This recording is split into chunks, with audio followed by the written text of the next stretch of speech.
Welcome back to the third episode of this season with Basics with Jason. We're focusing on outpost agriculture greens. We have a whole bunch of Swiss chard right here. And what we're doing today is making an Oysters Rockefeller pizza. And it sounds a little bit more than basic, but I think everybody should know how to make a pizza dough.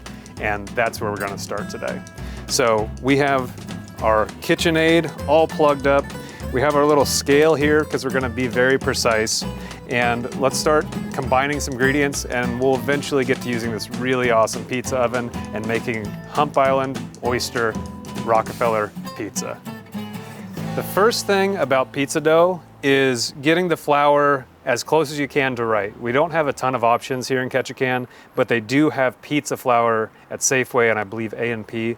I got this one from Safeway, but pizza dough flour is just a little bit finer and it leaves the crust room to like get chewy, nice and fluffy. So we're gonna take our bowl that we use in our mixer and put it on the scale, tear it out, and we're gonna put 7 grams of yeast, which is 1 whole packet of this particular yeast packet in here. And it's right at 7.5, that's all right, 7.5 grams. And we're using grams because this is precise and we want to be able to replicate it over and over again so that we know what kind of pizza dough we're going to be coming out with when we put it into the oven. Then we're going to tear that back out. And we're going to add 250 grams. Actually, let's start off with just a little bit of water and we're going to activate that yeast. I'm just gonna be stirring up this water and the yeast, waking it up a little bit. And the yeast is what's gonna make the dough rise. If you've heard that before, you've made bread. But we want this yeast to be pretty active. And this is lukewarm water, and we're just stirring it a little bit, and we're gonna let it sit for about 5 minutes.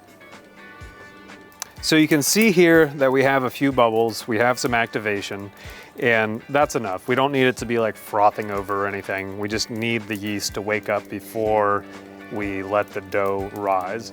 So I'm gonna add this water, just get it up to 250, and I'm gonna give it a little bit more of a stir. Then I'm gonna tear out the scale again, get some of our 00 flour here, and just start layering it on top of the water. If you have a flour sifter, this is perfect for that, but working outside, don't want to get it dirty. I'm just gonna layer it in here like this. So we need 300 grams of flour, 250 grams of water, 7 grams of yeast, and 9 grams of salt. And that is the entire dough recipe. And that's completely expandable, and you can expand it or make it smaller. I find that for this pizza oven, this dough recipe yields about 4 pizzas, and that's enough for dinner and some leftovers. So far in our bowl, we have 250 grams of water, 7 grams of yeast, and 300 grams of flour. And now I'm gonna tear the scale back out and get 9 grams of salt in here, 9 or 10. This is what's gonna be most of the flavor in the dough. And if you find your dough doesn't have enough flavor, it's just like crispy and nice but doesn't taste great, add more salt. Salt also helps with texture. That is the whole dough recipe. And there's a little bit of technique when it comes to blending it together, but we're gonna use our old-fashioned rendezvous find KitchenAid here with a dough hook. Lock it into position, lock off the KitchenAid, and just on one. You don't want to go past 1 on this. You can absolutely overwork this dough. It's pretty wet. It's what, 75%-ish hydration dough. So you're just gonna let it start, and you're just gonna let it combine together a little bit. So the dough is going to start mixing up in the middle, and we're gonna have to scrape down the walls just to make sure that all the flour gets incorporated. And maybe you have a real bread hook and maybe you have a not rendezvous KitchenAid, but for me, that's what I have to do. So I'm just gonna scoop it into the middle Put the KitchenAid back down, lock it off, go back to 1, and we just want to make sure that the flour is incorporated into the dough. It doesn't take a lot. It's not going to look like an entire mass at first. We just want to make sure that it is coming together. Once our flour has been fully incorporated into the dough, we're just going to scrape it out a few times, and we aren't going to do a lot of heavy kneading. You might hear that you need to do a lot of heavy kneading to build up gluten. That's not always the case. Time can do a lot of work too. So before we stick this thing in the fridge overnight, I'm going to scrape it around, make sure that everything that is dry can get nice and wet, and then I'm going to hit it with some olive oil. I'm just going to cover it in olive oil, and then I'm going to give it a few turns in this pan.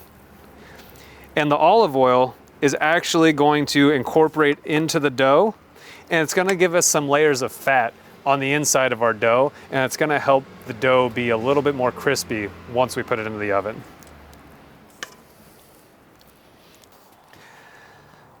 So I'm chopping up this dough a little bit, and that's where the olive oil is going to go. And I call this the poor man's lamination, because you are just incorporating fat and air into the layers of the dough, and that's going to help the dough rise and be more crispy and have a better texture. But we're just going to scrape this around, throw it into a little Pyrex dish, pop it in the fridge, and I'll get the batch that I made earlier, but so we don't have to wait all night. I've pulled my refrigerator dough out of the fridge, and it's warming up. You got to give it an hour or so to get back up to temperature before you work it and put it in the oven. But before we look at that dough again, we're gonna make the sauce for our Rockefeller pizza. And what we have right here is an uni pizza oven. It's just a Rayonized pizza oven. Right now it's running on charcoal, a little bit of cedar, and it's hovering at around 700 degrees right now. I'm gonna take my little pan and stick it in here, warm it up, and that's what we're going to use to cook the sauce and the pizza. So it's a nice, versatile little piece of kit that can get up to like 1,100 degrees, and that's what actually the temperature we're going to cook the pizza at. But right now we're hovering around 700, and that's what we're going to use to build the sauce with. So I'm going to let that pan warm up, and then we're going to start adding things to the sauce. One key factor of making pizzas is making sure that your ingredients are ready. I've done my mise en place, and we have that chard from Outpost Agriculture, still really pretty, really gorgeous. We have parsley, some garlic scapes, and shallots, lemon, Parmesan cheese. We have a little bit of cream, butter, olive oil, and a little bit of absinthe liqueur. We also have some basil for later. But the first thing I'm gonna do is pull this thing out of here, close the oven so we retain some heat, let the ash fall out. Let's hit the pan with a little bit of olive oil, shake it up, and we're gonna add our shallots. And we're already cooking. Look at that. And we're gonna feel our way through this sauce. I have a rough idea of what it should be. I'm gonna add a little bit more oil.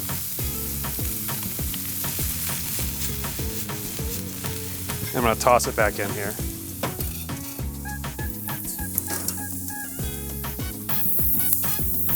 We have our shallots nice and sweated down, and I'm gonna start adding the chard because we wanna get the moisture out of this.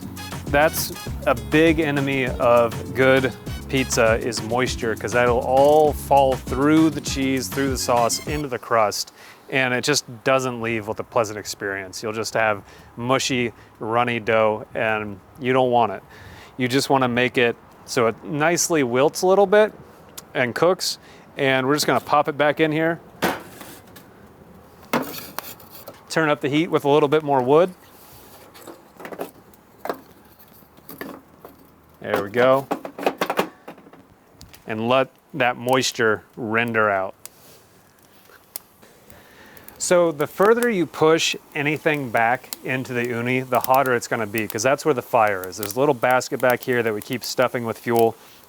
And right now, I want this stuff to be pretty hot. So I'm putting it back in there. I'm shaking it up. I'm moving it around just to make sure it doesn't burn, because stuff can burn really quick because this thing gets really hot.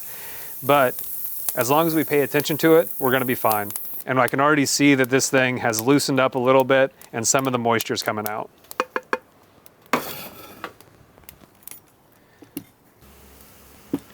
I'm gonna add a little bit of salt, and I wanna do that just so the moisture starts to really come out of the chard. Mixing it up. Nothing's burning, it's just looking good. Give it a quick taste, see if I didn't oversalt it. That's really good. That's so good. Awesome. We're headed in a great direction. I'm gonna pull this out and we can take a look and see the color that we've gotten out of this. I'm actually just going to rest it right on here for a little while, because I gotta use this pan to make the rest of the sauce. But it's so pretty. I'm bringing the oven back up to temperature a little bit, and I'm grabbing some butter. And we're gonna use a lot of butter. We're just gonna dump the whole thing in here. Why not? It's gonna start melting a little bit. Start breaking up the butter in the pan. I'm just gonna toss it back in here and it'll melt up very quickly. And what the emulsion for the sauce is gonna be, it's going to be the butter, the milk, and the Parmesan cheese. And that's what's gonna form like the base of our sauce. And then the chard mixture is gonna be kind of the texture inside. And then we have some flavor with parsley and some garlic scapes right out of the garden. That butter's going great. We got a lot of it. Probably too much, but it's all right.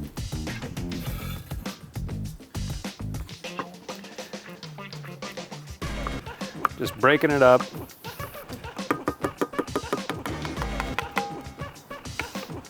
Sliding it back in. Let the butter get nice and hot.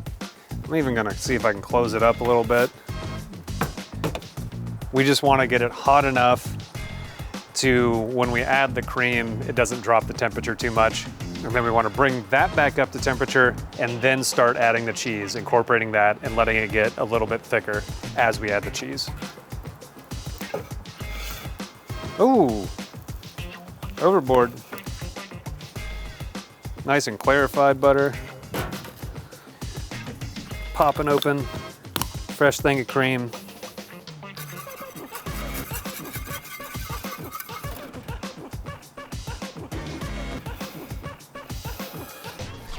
Well, it smells like it's cooking, so I'm gonna give it another check here, being very careful. Oh, fun.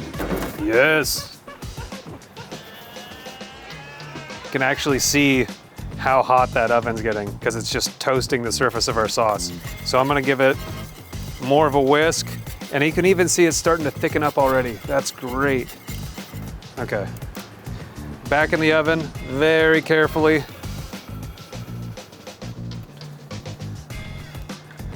And we're on our way. It's gonna be very good. What we can do while we are waiting on our sauce to thicken up a little bit is I'm gonna light this torch. And I wanna get some char on our garlic scapes. So I'm just gonna pop it down here and start charring up the garlic scapes.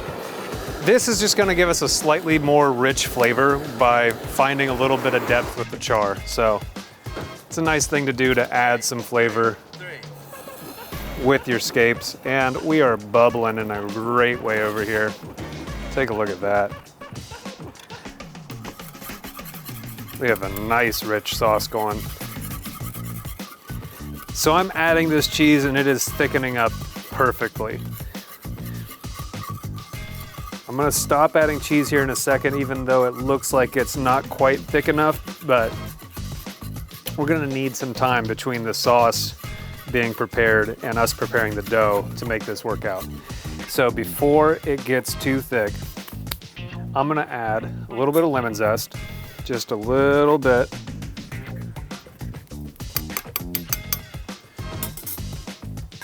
I'm actually gonna add a little bit of lemon juice too. We gotta put the oven back, close the door. Raised in a barn.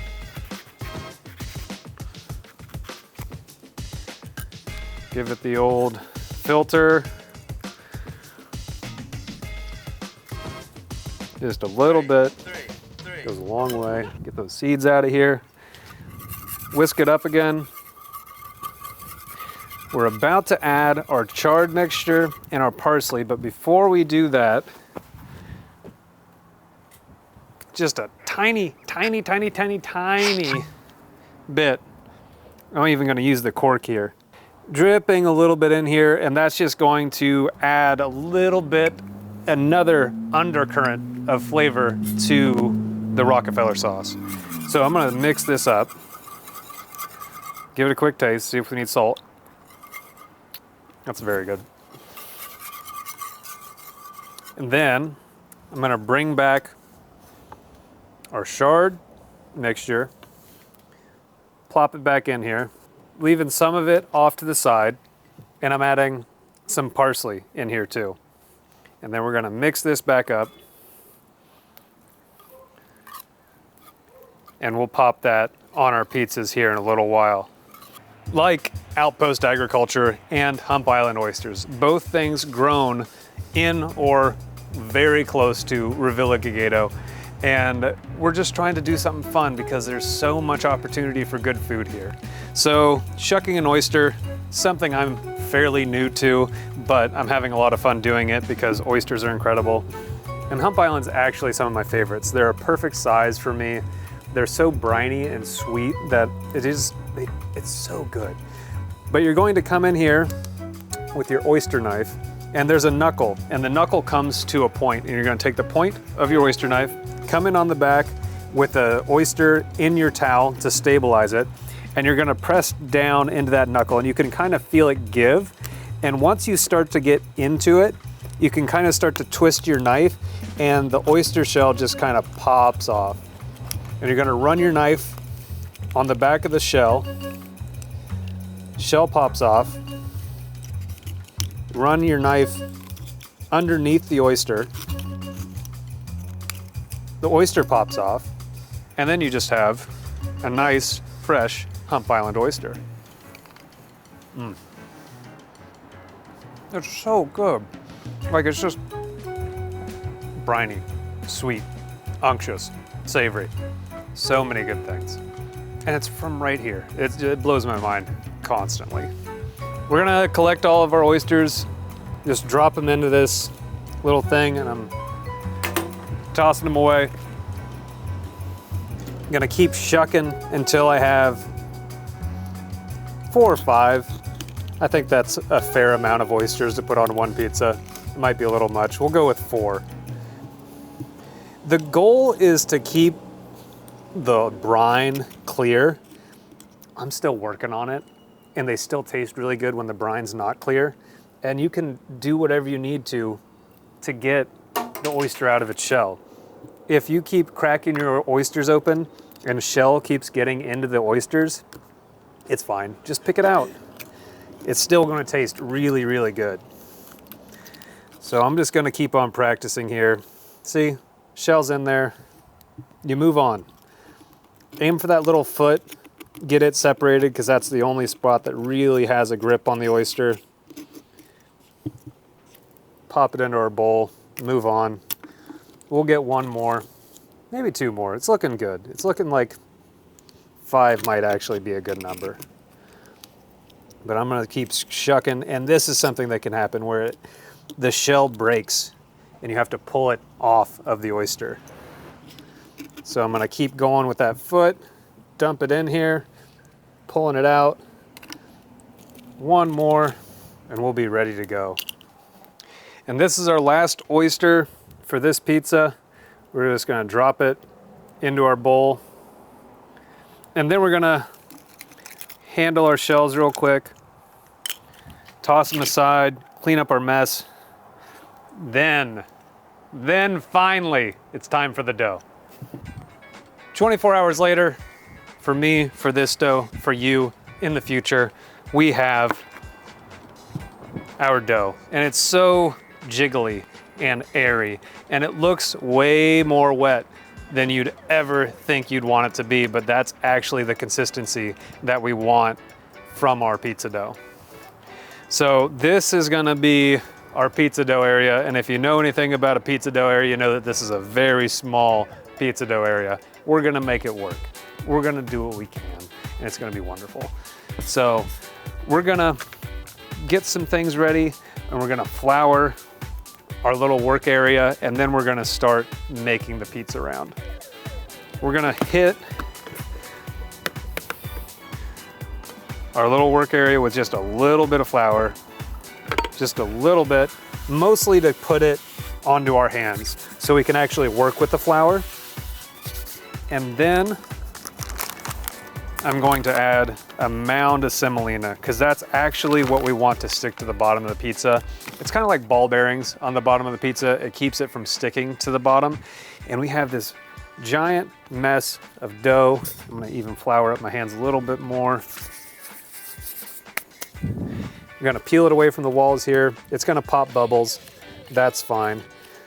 But like I said, we make about 4 pizzas from this amount of dough. So we're just going to give it a little cross section here so we know where we're at. And then I'm gonna pull it out of the bowl and start forming a little bit more. Start forming a ball here. And it's gonna look pretty runny and messy, but we can handle it. We're gonna put it down onto our semolina. Maybe scrape off some of that extra flour, and then we're gonna cover the top in another layer of flour and give our hands a little bit extra there too. And what that's gonna do is allow us to shape the dough.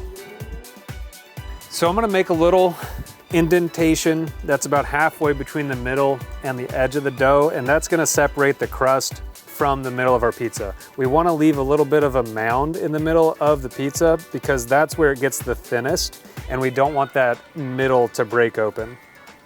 And you can see how completely pliable this is.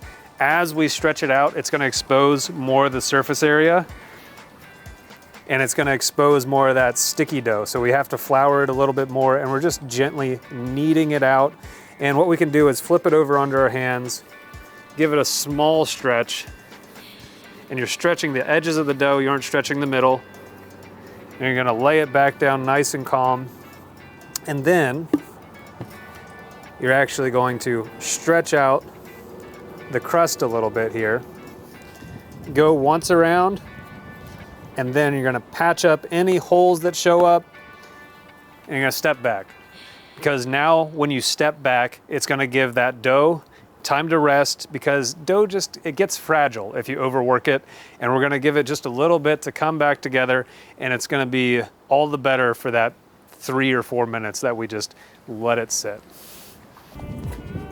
Gonna add some more charcoal. That part's hot. And we're gonna add some more wood chips.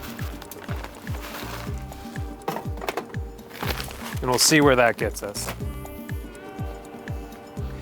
While this is resting too, I'm gonna mess up our perfect little oyster pearls here. I'm actually going to go over into the yard, give it a hit of a drain, because remember that moisture is, however good it is and delicious, we don't want it sitting on the pizza. So we're gonna try to get rid of as much of it as possible. So now we just have our little oysters here.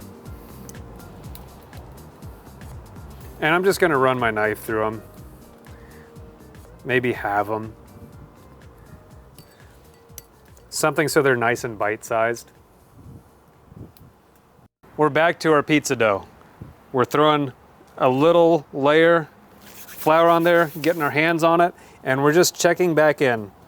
Stretching it out. This isn't a huge pizza oven, so we don't need to make it huge. We can give it a few more stretches this way, that way, just to make sure that it is in a good shape.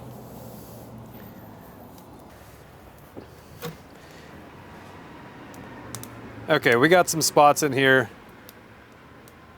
that are over 1,000. Front's a little cool, back's a little warm. We're gonna make it work, but it's time to make our pizza. So, sauce first. Actually, right before you sauce it, make sure you don't have giant lumps of this semolina coming through the back of the crust, because that's just gonna destroy it as soon as you try to pick it up, or when you're spreading it around. You wanna make sure that the underside is nice and smooth. And we're just gonna do a little drippy droppy here. It's a little thick, so we're gonna make sure that we don't have to spread it out too much. And we don't want too much on here. That's about as much as we want. So we're spreading it out here nice and gently, taking it out to the edge of however big you want the crust to be. There we go.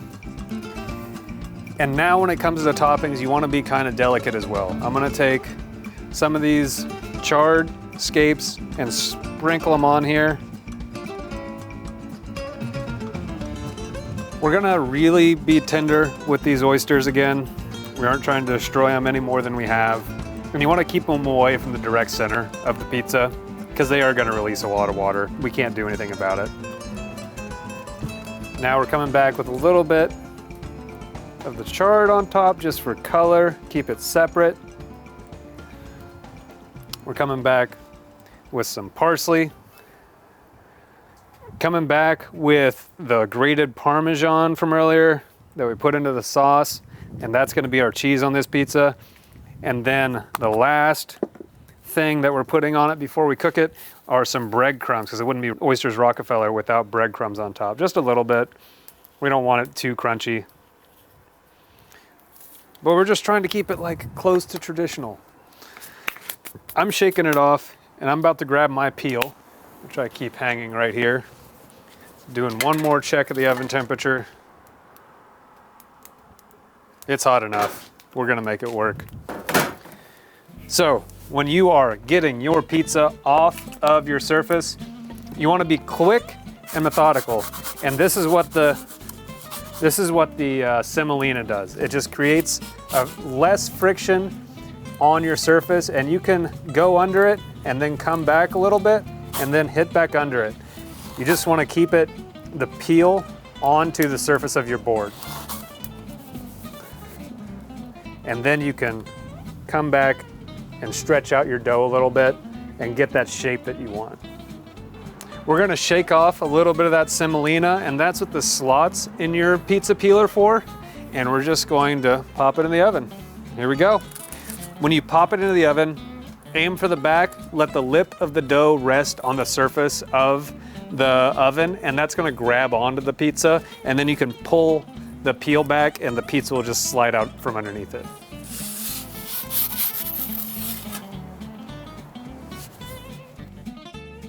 So we ended up at about 700 before we put it into the oven, and that gives us a little bit of time to work with the pizza.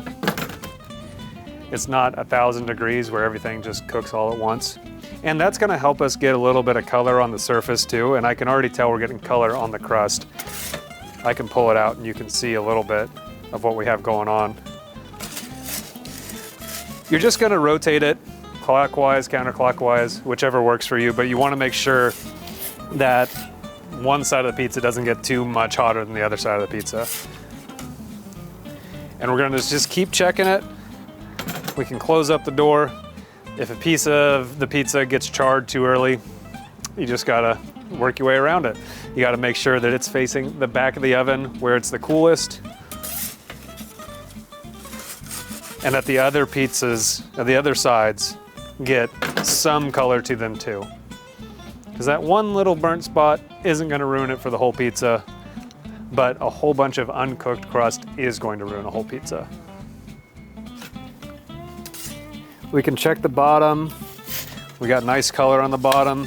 I'm gonna rotate it back a little bit. Even the cheese is going really nice.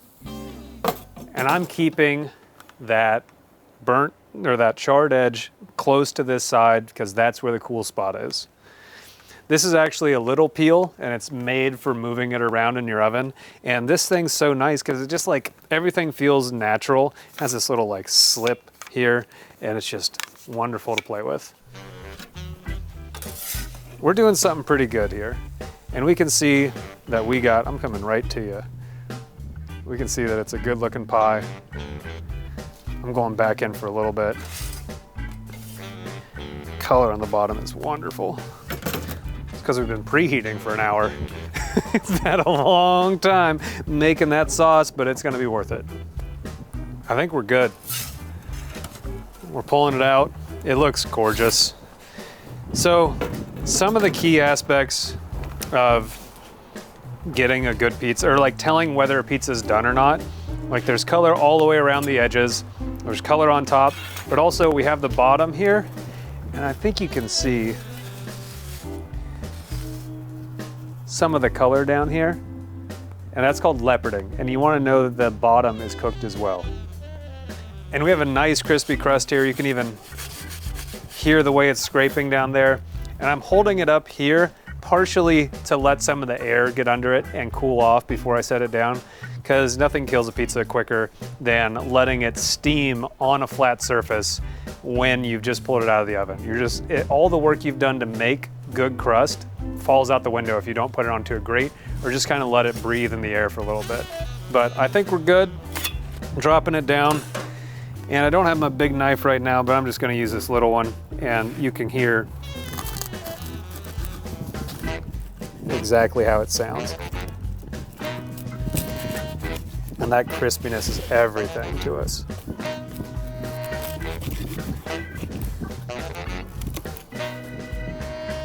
Before I take my first bite, I'm getting a little bit of this Outpost Agriculture basil and just tearing it over top. Because why not? It's still a pizza. It's not traditional Oysters Rockefeller. And we have fresh herbs on island now.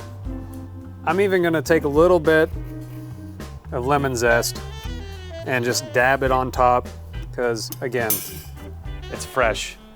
We need it. We're here for it. Look how cute that little piece of pizza is. We're gonna bend the crust because we're classy, because we're dignified, and we're gonna try a piece.